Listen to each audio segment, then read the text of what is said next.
पाकिस्तान के खिलाफ भारत की फ्रस्ट्रेशन बढ़ती जा रही है। भारत बैनुल-अक़वामी फोरम से मुतालबा कर रहा है कि वो पाकिस्तान पर सख्तियां करें और पाबंदियां लगाएं।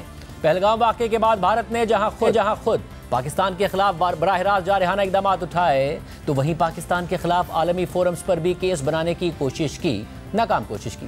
पाकिस्तान के हवाले से IMF बोर्ड की मीटिंग से कुछ दिन पहले भारत ने पाकिस्तान का कर्ज प्रोग्राम रुकवाने की कैंपेन शुरू कर दी। IMF हुक्काम से राब्ता किया, मगर भारत को इस कोशिश में नाकामी हुई। IMF बोर्ड ने भारतीय मुतालबा मुस्तरद करते हुए पाकिस्तान के लिए कर्ज प्रोग्राम की अगली किस्त जारी कर दी और अब पाकिस्तान को पैसे भी मिल गए हैं। इसके अलावा भारत ने FATF के हवाले से कहा कि वो पाकिस्तान को दोबारा ग्रे लिस्ट में डाल दे और सख्त मॉनिटरिंग शुरू कर दे, मगर भारत की ये कोशिश भी अभी तक कामयाब नहीं हुई है। ना ही इसके कामयाब होने का कोई इम्कान है और ना ही दुनिया का कोई और मुल्क भारत के इस मौक़िफ़ की हिमायत कर रहा है। इससे पहले पहलगाम वाक़े के फ़ौरन बाद ही भारत ने पाकिस्तान और भारत के दरमियान पानी की तकसीम का सिंतास मुआहिदा एक तरफा तौर पर मुअत्तल कर दिया। ये मुआहिदा वर्ल्ड बैंक की सहूलतकारी में किया गया था। पाकिस्तान वाज़े कर रहा था कि भारत सिंतास मुआहिदा एक तरफा तौर पर ख़त्म नहीं कर सकता और फिर वर्ल्ड बैंक के सरबराह जे बंगा ने भी पाकिस्तानी मौक़िफ़ की तायीद कर दी है और कहा है कि सिंतास मुआहिदा यकतरफा तौर पर मुअत्तल या ख़त्म ही नहीं किया जा सकता। मुआहिदे में तब्दीली या उसे ख़त्म करने के लिए पाकिस्तान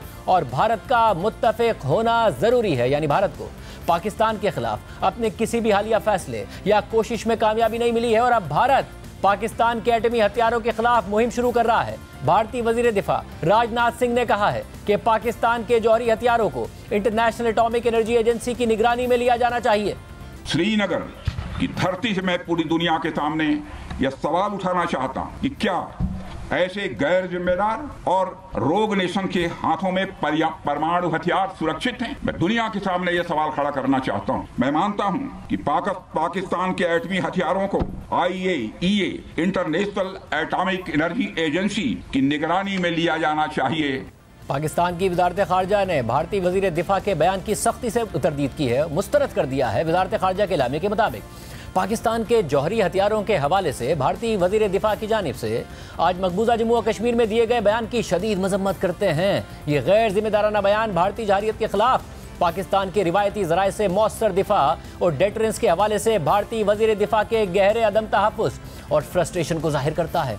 भारत की खुद साख्ता न्यूक्लियर ब्लैकमेलिंग के बगैर ही पाकिस्तान की रिवायती दिफाई सलाहियतें भारत को रोकने के लिए काफ़ी हैं। भारतीय वज़ीर दिफा का बयान ये भी जाहिर करता है कि उन्हें इंटरनेशनल एटॉमिक एनर्जी एजेंसी यानी IAEA जैसे अक़वाम मुत्तहिदा के खुसूसी इदारे की जिम्मेदारियों और दायरा कार का बिल्कुल भी इदराक ही नहीं है। अगर किसी चीज़ पर IAEA और आलमी बिरादरी को परेशान होना चाहिए तो वो भारत में जौहरी और ताबकार मवाद के चोरी और ममनुआ ट्रैफिकिंग के मुसलसल वाक़यात हैं। सिर्फ गुज़िश्ता साल ही भारत के शहर देहरादून में 5 अफराद को एक रेडियो एक्टिव डिवाइस के साथ पाया गया, जो मुबैना तौर पर भाभा एटॉमिक रिसर्च सेंटर से चोरी किया गया था। फिर इसके बाद एक गैंग के पास कैलिफोर्नियम नामी ममनुआ और इंतहाई ताबकार और टॉक्सिक मादा पाया गया, जिसकी कीमत तकरीबन $10 करोड़ थी। साल 2021 में भी कैलिफोर्नियम की चोरी के 3 वाक़यात भारत में रिपोर्ट हुए थे। इन तसलसल से पेश आने वाले वाक़यात से न्यूक्लियर और दीगर ताबकार मवाद की सिक्योरिटी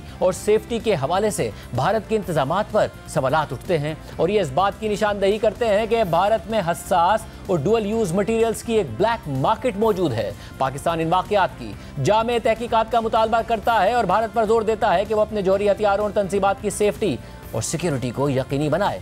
पाकिस्तान के जौहरी हथियारों की हिफाजत पर भारतीय वज़ीर दिफा राजनाथ सिंह को जवाब देते हुए पाकिस्तान ने न सिर्फ भारत के जौहरी हथियारों के तहफ़्फ़ुज़ पर सवालात उठा दिए हैं, बल्कि इंतहाई तशवीशनाक वाक़यात का हवाला भी दे दिया है। मगर भारत को सिर्फ आलमी फोरम्स पर ही पाकिस्तान के खिलाफ केस बनाने में नाकामी नहीं हो रही है, बल्कि पाक भारत तनाज़े के बाद भारत की अपनी सिफारती और खारजा पॉलिसी भी नाकाम होती दिखाई दे रही है। अमेरिका के सदर ट्रंप मुसलसल ऐसे बयान दे रहे हैं जिससे भारत में वज़ीर आज़म मोदी की परेशानियों में इजाफा हो रहा है और सदर ट्रंप का दोस्त होने और उनकी इंतखाबी मुहिम चलाने पर उन्हें भारत में ताने पड़ रहे हैं। कांग्रेस उनसे जवाब मांग रही है, लेकिन वज़ीर आज़म मोदी कुछ बोल ही नहीं पा रहे हैं और उनकी खामोशी तवील होती जा रही है। पहले सदर ट्रंप ने अमेरिका में पाक भारत सीज़ फायर का क्रेडिट लिया, फिर परसों सऊदी अरब ने क्रेडिट लिया और कतर में तो पाक भारत सीज़ फायर का हवाला देते हुए ट्रंप एक कदम मजीद आगे बढ़ गए। सदर ट्रंप ने कतर में अमेरिकी फौजियों से खिताब करते हुए कहा कि हमने जंगबंदी के लिए पाकिस्तान और भारत से तिजारत पर बात की, जिस पर पाकिस्तान और भारत ने दोनों ने ही बहुत खुशी का इजहार किया और मेरा ख्याल है कि वो इस रास्ते पर हैं। I don't want to say I did, but I sure as hell helped settle the problem between Pakistan and India last week, which was getting more and more hostile. And all of a sudden you'll start seeing missiles of a different type. And we got it settled. I hope I don't walk out of here and 2 days later find out that it's not settled, but I think it is settled. And we talked to them about trade. Let's do trade instead of do war. And Pakistan was very happy with that, and India was very happy with that, and I think they're on the way. You know, they have been fighting for about 1,000 years, in all fairness. So I said, you know, I could settle that up. I can settle anything. Let me settle it up. Let's get them all together. How long have you been fighting? About 1,000 years. Oh, that's a lot. I'm not sure about that. I'm not sure about settling. That's a tough one. They've been fighting for a long time. But we got that settled. Everybody was very happy, I'll tell you. That looked like it was really going to be escalating out of control. Qatar में Trump के इस खिताब के अलावा उनके एक और बयान से भारत को धचका लगा है। ट्रंप ने कहा है कि उन्होंने स्मार्टफोन बनाने वाली कंपनी एप्पल के सीईओ से कहा है कि वो भारत में प्लांट ना लगाएं बल्कि अमेरिका में ही लगाएं। Apple, as you know, is coming in, and I had a little problem with Tim Cook yesterday. I said to him, Tim, you're my friend, I've treated you very good. You're coming in with $500 billion, but now I hear you're building all over India. I don't want you building in India. You can build in India if you want to take care of India, because India is one of the highest tariff nations in the world. It's very hard to sell into India, and they've offered us a deal where basically they're willing to literally charge us no tariff. So we go from the highest tariff, you couldn't do business in India, we're not even a top 30 in India because the tariff is so high, to a point where they have actually told us there will be no tariff, right? Would you say that's a difference? They're the highest and now they're saying no tariff. But I said to Tim, Tim, look, we've treated you really good. We put up with all the plants that you built in China for years. And now you got to build us. We're not interested in you building in India. India can take care of themselves. They're doing very well. आज अमेरिकी सदर Trump की वजह से वजीर आजम मोदी के लिए कई परेशानियां खड़ी हो गई हैं। कांग्रेस की तरफ से वजीर आजम मोदी को ये ताना दिया जा रहा है कि आप तो ट्रंप की इलेक्शन मुहिम चलाते थे, उनके क्लिप शेयर किए जा रहे हैं।